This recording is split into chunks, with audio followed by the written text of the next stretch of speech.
Our guest today is one of those department heads that I would call a silent hero. People who go about their jobs in government, no fanfare, no headlines, and most important, he gets the job done and done well. Under our guest leadership, the Department of Housing spends roughly $300 million annually to build, buy, rehab, and otherwise maintain affordable housing throughout the city. Our guest today holds a bachelor's degree from the University of Chicago and a master's degree in urban and regional planning from the University of Oregon. Ladies and gentlemen, it gives me great pleasure to welcome back to the City Club of Chicago the Commissioner of Housing, Jack Markowski. Commissioner?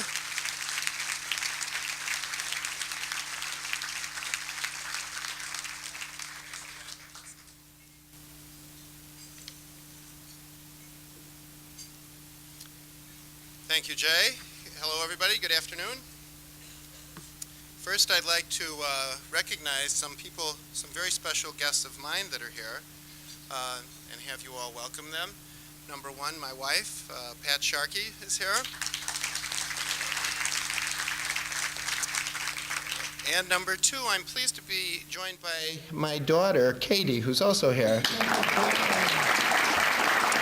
And I will tell you, the good thing about Katie is she's actually, since she's 24 years old today, she can be seen, not today, she is 24 years old, but she can... We're going to get her a cake. Oh, that's right, it's her birthday.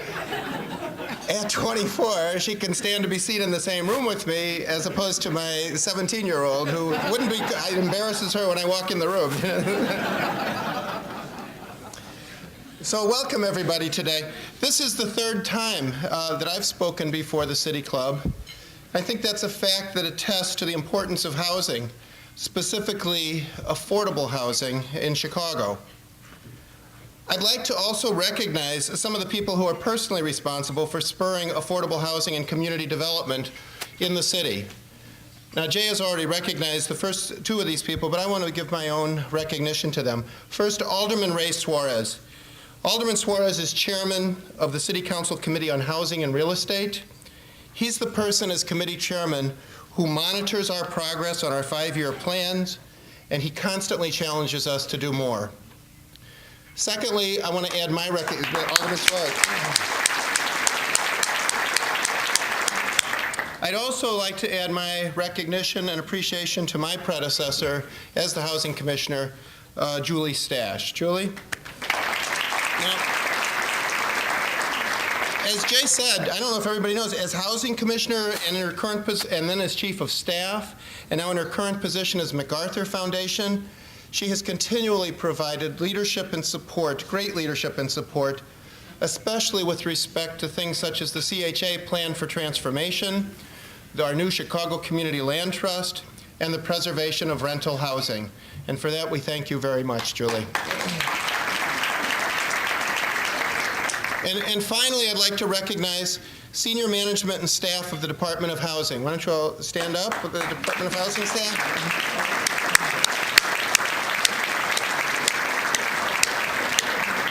These are the folks who actually carry out our programs on a day-to-day basis. At the Department of Housing, we've just completed our third year of our current 5-year affordable housing plan.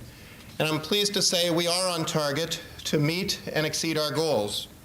When this plan concludes in 2008, we will have utilized almost $2 billion to build, preserve, and assist almost 50,000 housing units in the city. Of course, as many of you know, this is our third 5-year plan, and our achievements under this plan build on the legacy that Mayor Daley began when he took office in 1989. Since 1989, under the leadership of Mayor Daley, Chicago has accessed $4 billion to assist more than 125,000 housing units throughout the city. That's well over 1 out of every 10 housing units in the city. Chicago's comprehensive approach to affordable housing includes not only the 5-year plan of the Department of Housing, but also the Chicago Housing Authority's Plan for Transformation and the city's 10-year plan to end homelessness. Under the leadership of Sharon Gilliam, and I see Sharon has joined us. Sharon, thank you very much. Under the leadership of Sharon Gilliam, the CHA is rehabbing and rebuilding an inventory of 25,000 units. Central to its plan are the 8 different Hope 6 redevelopment areas in which 7,000 units of isolated, high-rise public housing are being torn down and rebuilt within new mixed-income communities. With an overall total of 20,000 units, these transformation communities comprise one of our country's largest efforts in urban redevelopment. Under the 10-year plan to end homelessness, and I'd like to also recognize that is now being led by Ellen Solly. Ellen? The city is changing a system based on temporary shelter into one that moves people quickly into permanent housing and which seeks to eliminate homelessness in Chicago by 2012. Together, these 3 plans represent the city's commitment to build strong neighborhoods with a range of affordable housing opportunities for all Chicagoans. Through strategic commitments of local resources, creative program design, and aggressive advocacy for state and federal assistance, Chicago has carved itself a position of national leadership in affordable housing.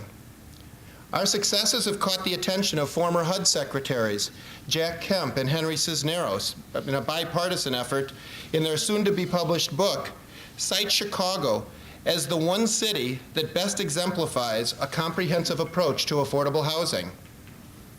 Nevertheless, we know much work remains to be done to revive struggling neighborhoods, to maintain affordability in neighborhoods undergoing rapid change, and to help Chicagoans with a wide variety of housing needs.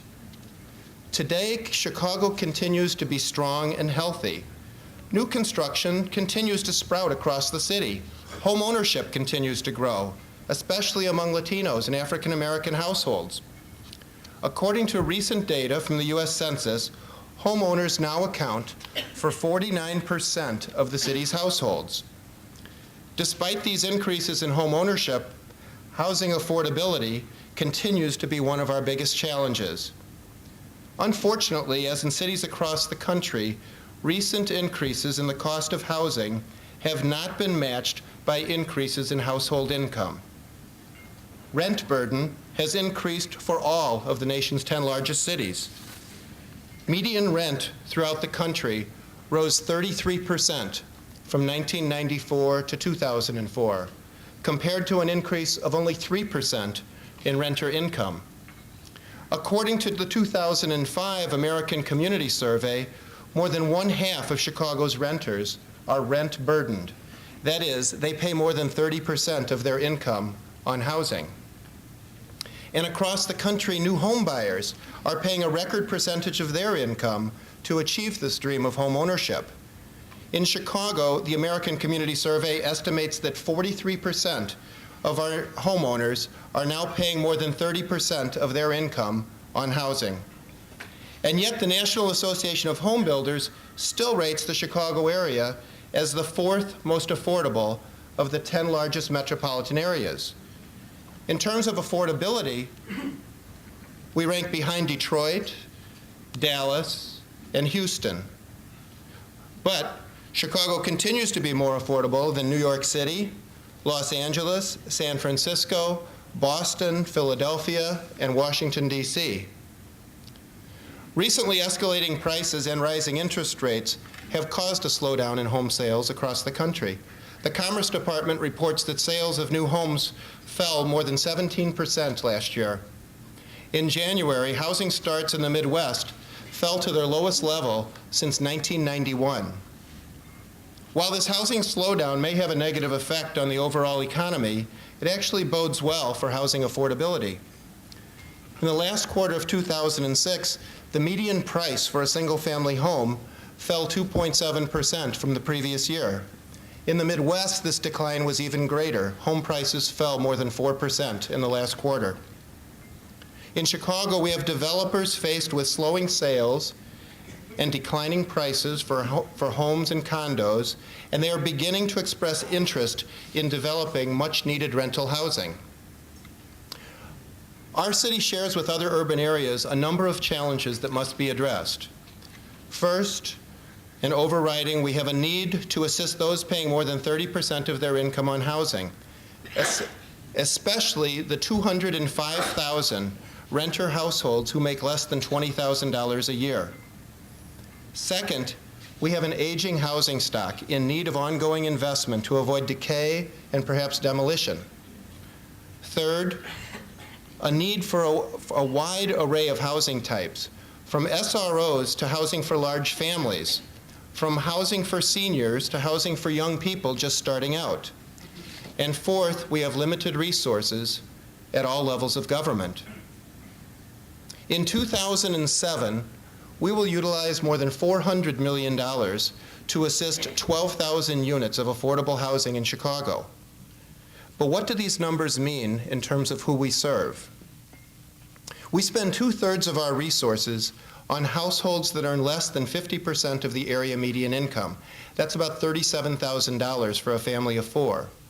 We provide housing for senior citizens, recent immigrants, first-time homebuyers, working families, low-income renters, and homeless individuals and families. We serve them all. With respect to our seniors, Chicago is home to almost 300,000 people age 65 and above. This represents 10% of the city's population. But these people, with almost 200,000 households, occupy almost 20% of the city's housing units. And it's expected that senior population will grow 20% by 2020. The city has a strong commitment to senior housing. Since 1990, we have invested in more than 5,500 new units of senior housing, and the CHA provides another 9,000 units for seniors. But even added together with other forms of publicly and privately developed housing, Chicago has only 26,000 units of housing for seniors, enough to provide for about 13% of our current senior population. Last year, Mayor Daley announced a new affordable senior housing plan, which will produce 4,000 units by the end of 2010. This plan will produce housing to address a wide variety of housing needs for seniors, from low-income rentals to moderately priced condos to supportive living facilities. While this plan is a significant expansion over our current production, it barely keeps up with the expected growth in our senior population. This could be disheartening, but the good news is that most seniors don't want to live in senior-designated housing. In our surveys, we have found that the vast majority of seniors want to stay in their own communities and, if possible, in their own homes. We can meet the desires of these seniors by strengthening our programs to help them age in place. This means putting more emphasis on home repairs and accessibility improvements. It means enhanced counseling so that seniors avoid predatory lenders and take advantage of the financial programs and tax breaks to which they're entitled. And it means developing programs that provide seniors with a wide range of support, such as house cleaning, yard maintenance, transportation, food preparation, that could allow them to stay in their homes for another 10 to 15 years. We're also dedicating many of our resources to ending homelessness. Since 2003, we have doubled the number of people served with homeless prevention assistance, and we are converting a system based on temporary shelter into one based on permanent housing. Our investment in supportive housing is a key ingredient in the city's plan to end homelessness. Since 1989, the city has invested in 6,000 units of supportive housing. Under our current supportive housing initiative, we plan to create another 750 units by the end of next year. This provides permanent housing and supportive services for those who need it most and have few other alternatives. It means people who have battled substance abuse and lived in temporary shelters now have a place to call home and access to supportive services to start a new life. Another group of people making fresh starts in Chicago are our recent immigrants. They come to start new lives, and in turn they add vitality and diversity. In the 1990s, Chicago added 160,000 foreign-born residents. The Latino population grew to 754,000. Today, Latinos account for almost 30% of Chicago's population, and their numbers are growing. We are well aware that the vibrancy of Chicago is directly related to the in-migration of newcomers to our city. Across the country, we can see that healthy, growing communities are characterized by a significant influx of new immigrants. Cities without new immigrants are generally stagnant or in a state of decline. Our current immigrants are primarily from Mexico, and whether as shop owners or clerks, hotel employees or construction workers, they fill vital roles in our economy. For many new immigrants who work long hours for relatively low wages, it can be a huge challenge to find affordable housing in Chicago. In the past, many immigrants were single persons venturing into a new country.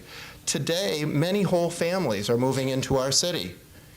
This represents a challenge for many systems, such as our schools, where the city is undertaking a dramatic program of new school construction to accommodate the increased number of children. But it also presents a tremendous opportunity for community development.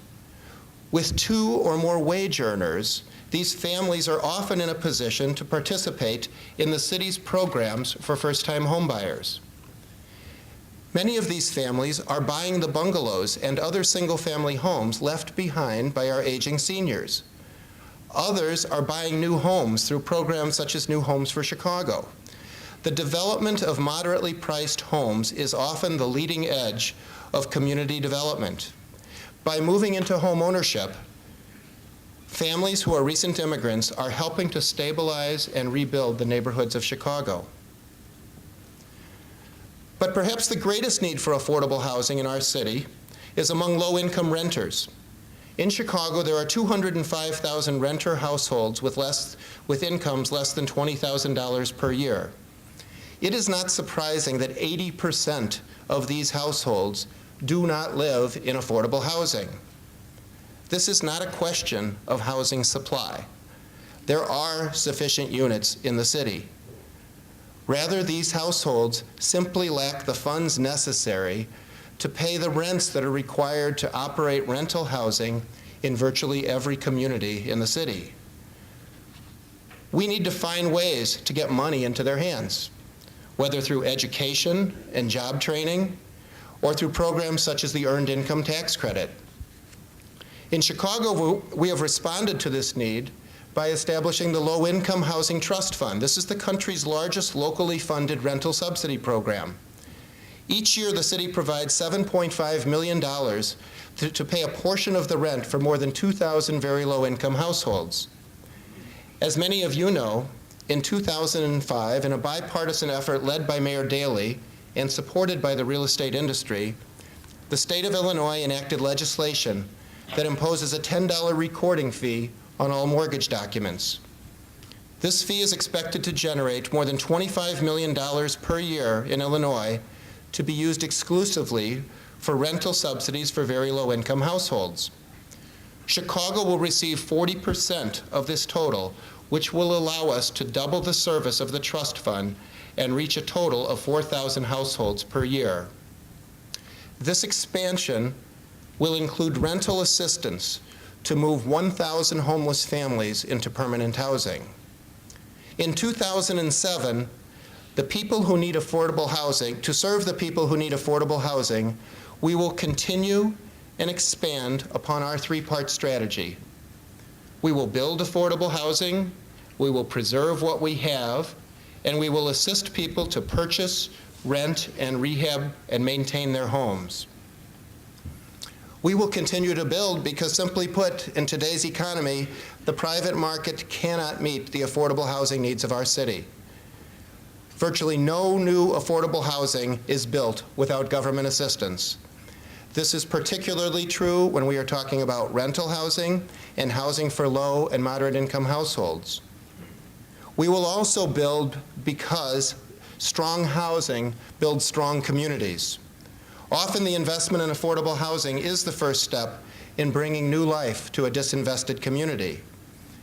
Since 1989, the city has built or rehabilitated more than 57,000 rental units and financed more than 2,000 single-family homes. We have dedicated 1/2 of our multifamily resources towards supporting rental housing under the CHA's Plan for Transformation, which I have said is among the largest urban redevelopment efforts in the country. We use the remainder of our multifamily resources to finance senior housing, supportive housing, and affordable rental housing for modest income households throughout the city. With respect to the creation of single-family homes, our New Homes for Chicago and City Lots for City Livings programs spur construction in redeveloping neighborhoods and provide purchase subsidies to households with moderate incomes. Last year, we implemented several changes to these programs to better reflect current construction costs, to focus subsidies where they are needed most, and to provide special financial assistance in those areas that are most difficult to develop. In addition to directly financing the construction of affordable single-family housing, the city has also developed a variety of policies to produce affordable housing within market rate developments. These include the Downtown Density Bonus, the Affordable Requirements Ordinance, and the Chicago Partnership for Affordable Neighborhoods. Together, these policies have produced more than 1,300 affordable units in market rate developments since 2002. We're going to build on the success of these policies so we can help even more people become homeowners. We are proposing an expansion of the Affordable Requirements Ordinance to include any type of city land, not just discounted city land, and any zoning change that increases residential density, including planned developments. We estimate that this change, this expansion, will create an additional 1,000 affordable units per year. As we create more affordable housing within market rate developments, we are faced with the question of long-term affordability. To address this issue, last year Chicago became the first large city in the country to establish a citywide community land trust. This land trust will balance the need to give homeowners a fair return on their investment with the need to keep the price affordable for the next buyer. As we build new housing, we are following the mayor's lead on making Chicago the greenest city in the country by incorporating green building standards into all of our projects. We're working with the Department of Environment to advance these practices, which will encourage builders to use technologies and practices that provide greater energy efficiency, reduce pollution, and conserve natural resources. Our housing must also be accessible. Working with the Mayor's Office for people with disabilities, we have established aggressive standards for accessibility in single-family and multifamily construction, and we are incorporating universal design in all of our programs. In fact, we now require that all of our two-flats and 40% of our single-family homes feature at least one no-step entry, which actually the no-step entry is the key to accessibility. It doesn't matter what you have inside the house if you can't get in. With the rising cost of construction, it has never been more important to preserve our existing stock of affordable housing. Whether we're talking about housing originally built with government financing, or privately owned multifamily rental housing, or single-family homes such as bungalows or graystones, none of this housing could be built today and be affordable to its current residents. The city has been active in all aspects of housing preservation. We have overseen the financial restructuring of more than 3,500 units of Section 8 housing. Over the last year, the department has supervised the transfer and redevelopment of two large government-subsidized portfolios, Lawndale Restoration and the properties of the Chicago Equity Fund. These represent a combined total of nearly 3,000 units of affordable multifamily housing. The units are being transferred to new owners for rehabilitation and continued operation as affordable housing. Together with the Community Investment Corporation, the department has had great success in using housing court to turn around deteriorated but usually occupied multifamily rental buildings.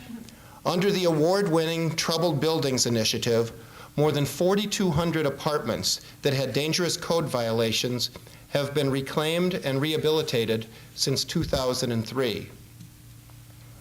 The historic Chicago Bungalow Initiative has been the hallmark of our efforts to preserve single-family housing. With a combination of financing tools, technical assistance, and public relations, this initiative has sparked rehabilitation and pride throughout the bungalow belt. Under the newly launched Greystone Initiative, we want to replicate this success on another of Chicago's classic building types. The Department of Housing provides financial assistance to make emergency repairs, improve accessibility, and undertake general rehabilitation in several thousand single-family homes each year. But perhaps our most timely effort in single-family preservation is HOPI, H-O-P-I, and that stands for the Homeownership Preservation Initiative. Working with Neighborhood Housing Services, the Federal Reserve Bank of Chicago, and 22 lenders, we have taken an aggressive action to combat the national epidemic of home foreclosures. Through our Every Minute Counts campaign, families in financial distress can call 311 and be immediately connected to a credit counselor. Since 2004, we have helped 1,500 families avoid foreclosures. As in the Homeownership Preservation Initiative and in the Bungalow Initiative, the department often best promotes housing affordability not by building or rehabbing housing, but by providing information or financial assistance to help people better participate in the housing market. Through our 67 delegate agencies and numerous housing expos, we are constantly providing housing information and tools to the residents of Chicago. We are providing housing counseling to current and prospective homeowners. Through our city mortgage program, we are currently using more than $100 million per year in tax-exempt bonding authority to provide fixed-rate financing and down payment assistance to hundreds of first-time homebuyers. Working with the Metropolitan Planning Council, we are encouraging Chicago employers to establish housing assistance programs for their employees. And we're setting a good example with our own programs to provide home purchase assistance for teachers, police officers, firefighters, and paramedics. These employee-assisted housing programs make it more affordable for working families to buy homes in Chicago, and they help employers recruit and retain the best employees. As we address the affordable housing needs of Chicago, we are faced with the constant challenge of expanding resources to support our efforts. Locally and at the state, we have developed policies and programs that harness the resources of a robust private market to benefit affordable housing without depressing real estate activity. At the state, we have been successful in creating the donations tax credit and the statewide rental subsidy fund, resources that benefit affordable housing throughout Illinois. The donations tax credit, which offers a 50% state income tax credit for contributions to affordable housing, has assisted 2,000 units since it was created in 2002. As I've already mentioned, the statewide rental subsidy fund, funded by the $10 mortgage document recording fee, will generate $25 million per year to provide rental subsidies for very low-income households throughout Illinois. Locally, the city has aggressively used tax increment financing to benefit affordable housing. Since 1994, we have used more than $200 million to build and rehab 8,000 units of affordable housing with TIF financing. The downtown density bonus has been particularly successful. To increase the density of their downtown developments, developers have committed $25 million to affordable housing since 2005. Overall, in 2007, our department plans to leverage private market activity to generate $66 million of new money for affordable housing. This will include $40 million in TIF funds, $13 million from the state real estate recording fee, and $13 million from the downtown density bonus. At the federal level, we have endured several years of diminished emphasis and declining resources. In 2002, the city of Chicago was receiving $110 million in community development block grant funds, $110 million in 2002. By 2007, this amount had declined to $85 million. And for 2008, the president is once again proposing a 25% cut in CDBG grants. With last year's elections, however, the climate in Washington has changed. Now is the time to step forward with a renewed commitment to domestic concerns, with an aggressive domestic agenda that explicitly includes affordable housing as one of its core values. Already, Congress has passed legislation to extend the Section 8 Mark-to-Market program. Legislation is also being drafted to combat predatory lending and to modernize the low-income housing tax credit and Section 8 programs. We need to support these legislative efforts. We need to make sure that the predatory lending legislation is strong and that the tax credit modernization includes provisions for exit tax relief to encourage extended use of affordable housing. And then we need to fight for more. We need more resources for affordable housing. We need to double CDBG entitlements. We need to significantly increase the home program to fully fund Hope 6 and to expand rental assistance under Section 8. We need to pass a regulatory framework for Fannie Mae and Freddie Mac that will generate up to $600 million per year for affordable housing. There is now a window of opportunity in Washington. We need to seize it and achieve some real gains for affordable housing across the country. The need for affordable housing runs deep and wide in Chicago. It includes financial assistance for first-time homebuyers, subsidies for our lowest-income renters. It includes affordable housing options for our seniors and permanent supportive housing for the homeless. It includes housing for working families and for recent immigrants. It includes efforts to preserve what we have, to provide access to affordability in hot markets, and to develop vital new communities. We know that we will not accomplish our ambitious goals alone. We will do it with the help of the private sector, with our nonprofit partners, and with other government agencies. We will do it with all of you here today and with your colleagues. Whether you are a civic organization or a foundation, a lender or an investor, a community organization or a developer, your work, the work of all of you, plays a key role in providing affordable housing for all of Chicago. And our work will not be finished until every Chicagoan has a clean, safe, and affordable home in a clean, safe, and healthy neighborhood. On behalf of Mayor Daley and the City of Chicago, I want to thank you for your support and for your efforts to build affordable housing and a better Chicago. Thank you.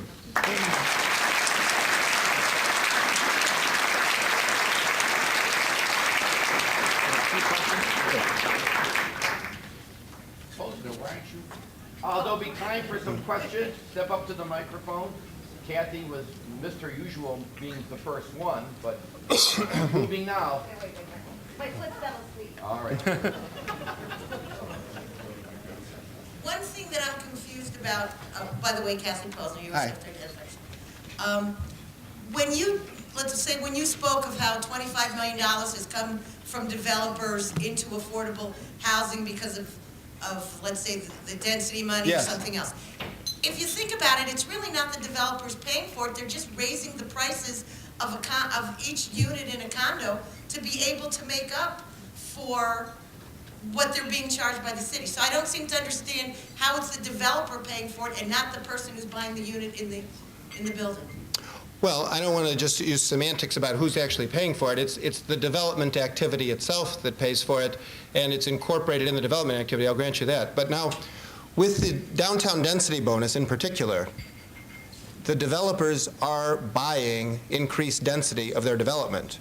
So I don't know that the price is going up for anybody, that there is a density bonus, they pay into a fund, and they can build denser housing. That is part of the city's zoning code, and we're one of the beneficiaries of that. Well, let's take a regular, let's not. Well, and then we could take the... Let's take a regular one, right. where I'm gonna build a condo building. Right. And I'm not gonna put in any affordable units, so I have to pay a fee to the city for not putting it in, correct? Not that I know of. I don't know. No, I thought, don't you have to do something No, on no, the building? no. I'm not forced to do any affordable. Not if you're doing... Now, are you talking... Okay, let me tell you about a few different things. One, as I said, first of all, wait, first of all, I talked about the downtown density. They can buy density downtown, and we're using $13 million in our budget this year because developers voluntarily chose to buy density. That's number one. But they're still gonna raise the price of each unit. No, they're going to build more units. It's like, here's what the deal is. Look, downtown, It allows us to build more units. they're Not buying just land. They're buying land. They don't have to buy the land. They're buying, instead of buying land, they're paying us to build more units. So that's instead of land costs, they pay us. So it doesn't go to anybody. The second thing is the recording fee. So this is the $10 mortgage document recording fee. All right, everybody in a mortgage who records a mortgage pays $10 more. But you know what? That brings $25 million to this, that can be put together, can be used in an effective way, and is helping thousands of renters. So that's where, if you are building something as of right, there is nobody that tells you have to do anything. You do whatever you want. Oh, in the city of Chicago, I do whatever I want? If you're building as right. Now, let me tell you, I'll tell you about our proposed legislation, the mayor's proposed legislation. In fact, we want to extend the requirement so that if you're getting a zoning change in the city to increase residential density, we want to get a portion of that for affordable housing. We're pressing the envelope here. There's no question about that. We're pushing forward. But we think this will come out in the wash in the negotiations for you're getting a zoning change, you're increasing your residential density. We want to get a portion of that for affordable housing. Okay, I'm gonna step aside for Okay. Anne Marie. By the way, you can see this debate next Australia 24. Shifting gears for a moment. Yes. Identify yourself, madam. Anne Marie St. Germain, Board of Governors of the City Club of Chicago. You mentioned, I'd like to just ask you a bigger picture question. You mentioned Freddie Mac and Fannie Mae. What Yes. role do you see these two institutions playing in your overall, the mayor's overall vision? Well, you know, I think we heard that Fannie Mae announced. I don't know, is anybody from Fannie Mae here? They'll see us on the cable TV though. Fannie Mae, I think, is investing $1 gazillion in housing in the city of Chicago. Now, whether we can. It's hard to see the impact of their investment because it's in the secondary market, right? They're what makes the secondary market liquid for all of us. Point of information. Yes. There are people from Freddie Mac here. Okay. And Freddie Mac, I don't know what their commitment is, but I'm sure it's many, many millions too. But what I'm saying is that commitment is in the secondary market. And that's what makes our markets liquid, and that's what kind of allows our housing market to operate. Now, in Washington, clearly, there is a move among many people to to improve regulation of both Fannie Mae and Freddie Mac. That's under discussion, and as part of this, to hold them to the task of providing a portion of. They have affordability goals. Both of those agencies do, and so the question is going to be how are they going to be held to their affordability goals? There's definitely going to be a new regulatory framework that governs Fannie Mae and Freddie Mac. There definitely will be some kind of strengthened measures for affordability. What we want to make sure is we just want to see this get through. This was being talked about for a long time and it hasn't been implemented. We need to push this through. Everybody expects it to go through. And in the course of this affordability, what I favor and what we favor is we want to see, they talked about 5% of their profits go to affordability. They're probably, the latest discussions, they don't want it to be perceived as a tax. So, but nevertheless, it's going to be something like around $600 million should be produced by these agencies from their activities on an annual basis that can be used for affordable housing. And there's some discussion about who's going to implement it, how is it going to be administered, and so forth. But that's what we're talking about. Right. Brian Bernardoni, Director of Government Affairs for the Chicago Association of Realtors. Commissioner, we were proud to join with you in Springfield in pushing for that documentation fee. We think that's increased a lot of housing, and our state president's here as well. We're very proud of that. One of the things that we've just come back from Washington, D.C., and Congressman Gutierrez was presented with really two issues. One is FHA reform, which we're also seeking, which would increase the threshold that for many of our members out there are seeing that FHA is not really a good product right now, which has opened up predatory lending in some cases. We're seeking improvements in that, and the first part of the question is that something that you would go along with? The second part of it is, as we're seeing the market change in the city, is there any kind of review that the city is doing to look at affordability, rather not just on the land, but also on the building code itself? Developers, even if they're given incentives, one of the problems with rehab is the fact that the building code has some issues. Is that something that your department would be interested in investigating in the next 4 years? Yes, let me answer both of those. First, with respect to the building code, in fact, with at least one other person here today, Chris Ledwiszewski, I was at a meeting this morning with the Department of Construction and Permits, and I said there, actually, they have an advisory committee, and I said, they talked about what could they do to help affordable housing, and the first thing I said was, let's look together to see what's in the code that we could change in the code to make things more affordable. Let's address this in an organized fashion and see what we can do to remove unnecessary requirements. The second thing, you asked about FHA. Yes, indeed, we've heard the same thing in Washington. One of the responses to, we talk about predatory lending, a positive way to address this is to make FHA more usable and more responsive so that FHA ends up playing a larger role in the marketplace. Right now, if you look in our communities, even communities where there's empty homes, a few years ago everybody'd say, oh, those are HUD homes or HUD foreclosure. They're not. You can basically it's hard to find HUD homes now because those homes are not, they weren't lent to by HUD. They were lent to by other people, other lenders, private lenders, whatever. I think that there certainly is a role to play for FHA in lending in the city. Any other questions? Last to close.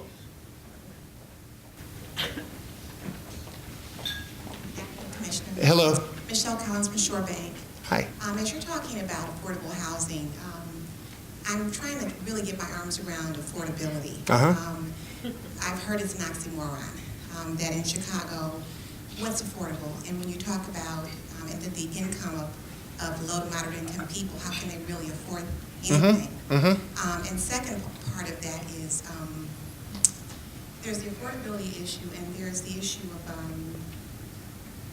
forgot the second part. Let me answer the first part and you keep thinking. Okay.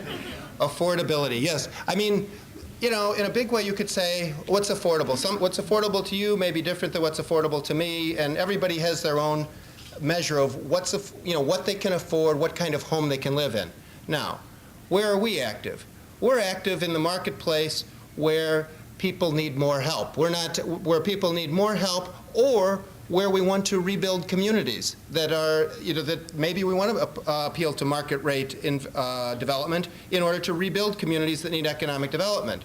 So that's where we're active. Now, you can break things down into different groups. When we're serving the homeless, we're not serving people at $50,000, we're serving people under $10,000. When we're serving seniors, we're serving people virtually all under $20,000.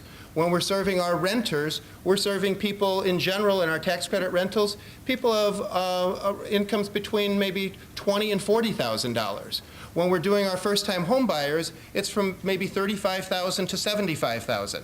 I mean, those are so. I'm talking about. Oh, well, there's all different groups that. So what I'm saying is, I don't want to say that somebody at $75,000 who might be a teacher, a policeman, or something like that.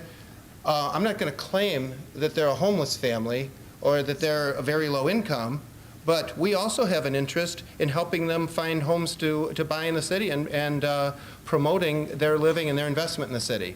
So I guess we have programs that target a whole bunch of different levels, and I don't want to, I don't have one income level that I say that's affordability. The second part of the question is, how many units? If there's a 12-unit development, and you say you ask for a portion to be for affordable housing, What are we talking about, 2 units out of 12 or 5? If we did under our proposed, right now, first of all, everything that we finance, when we finance things really, like if we were doing rental housing, it's 100% affordable. It's all under 60% of median income. That's our program. And generally the rents in Chicago neighborhoods are $700, $800, $900 a month is what market rents in most of the neighborhoods where we're doing housing. If we were doing, I'm trying to think, you're talking about like a market rate condo or something?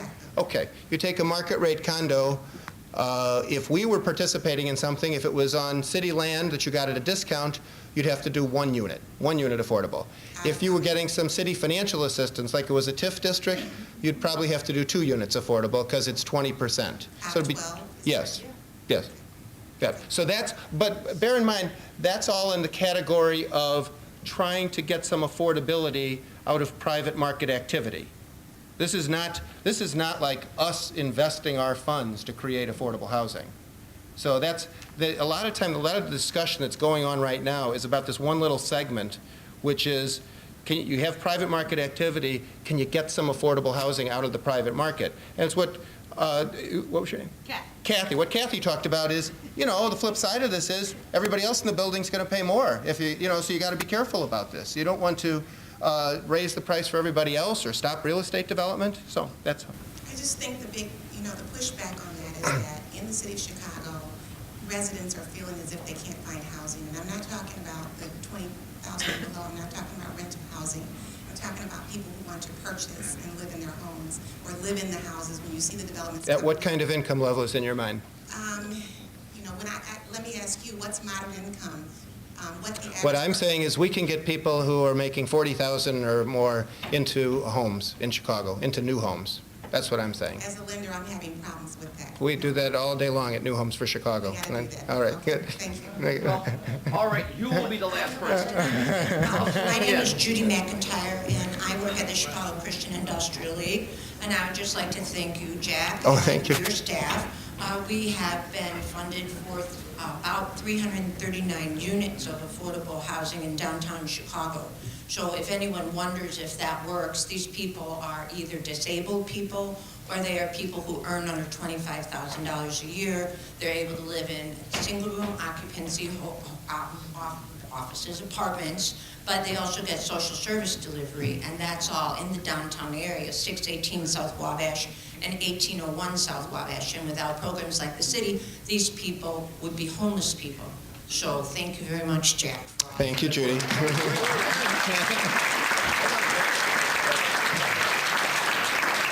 By the way, that's how we usually end most of our city club. That way, the speakers come back. He'll be back for a 4th time now, for sure. No doubt about that. Here we have a 1-year membership in the city club. Thank you. The official history of the city club of Chicago. Great. A mug. Another one. And before we leave, the professor has to say this. You got to be careful. I heard one of these things called the Homeowners Preservation Initiative. Hopi, Be careful. The NCAA may come down on you on that one. Oh, they're thinking now, aren't they? Why? The Hopi happens to be Indian tribe. And those of us who graduated from the University of Illinois, we're adjourned.